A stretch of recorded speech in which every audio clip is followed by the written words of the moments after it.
Hello there everyone, welcome back to our channel. In today's quick tutorial, you're gonna see how to fix YouTube crashing on Android.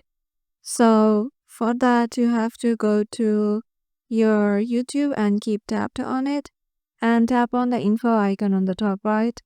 And in here, go to mobile storage and in here, clear the cache file.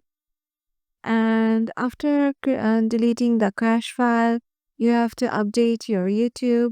So go to Play Store and search for YouTube.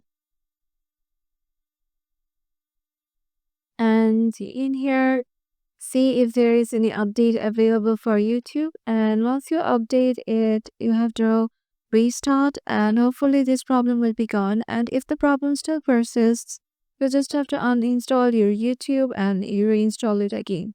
And hopefully it will don't not show any YouTube crashing problems.